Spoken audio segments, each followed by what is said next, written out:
Qürbətdə yaşayan ay vətən oğlu, ağrın alım, qayıt vətəninə gəl.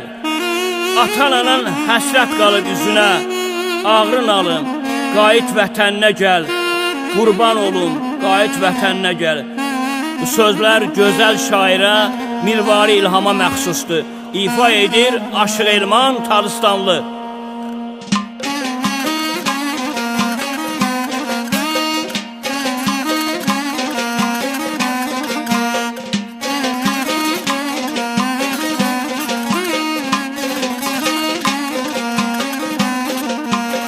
Qürbətdə yaşayan ay vətən oğlum, qürbətdə yaşayan ay vətən oğlum, ağrın alım qayıt vətəninə gəl, ağrın alım qayıt vətəninə gəl.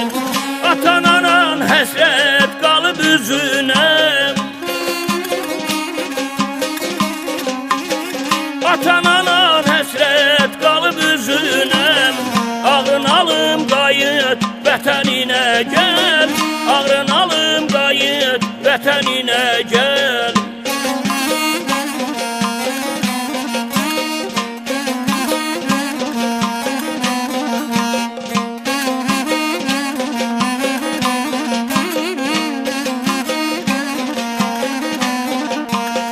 Üzünü unudub qohumun yadın, üzünü unudub qohumun yadın, bəlkə də çıxıbdır yadından adın, bəlkə də çıxıbdır yadından adın.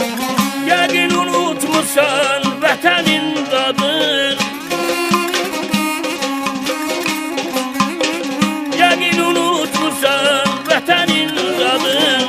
Ağrın alım qayıt vətəninə gəl, ağrın alım qayıt vətəninə gəl.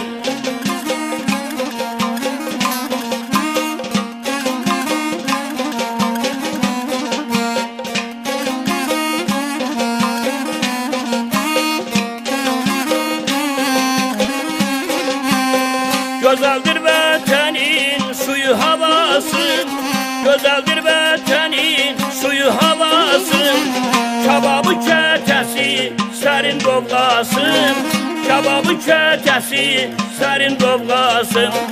Vətənin vətənə həsrət balası, vətənin vətənə həsrət balası. Ağrın alım qayıt vətəninə gəl, ağrın alım qayıt vətəninə gəl, ağrın alım qayıt vətəninə gəl, ağrın alım qayıt vətəninə gəl, ağrın alım qayıt vətəninə gəl, ağrın alım qayıt vətəninə gəl, ağrın alım qayıt vətəninə gəl. Qurban olum qayıt vətəninə gəl.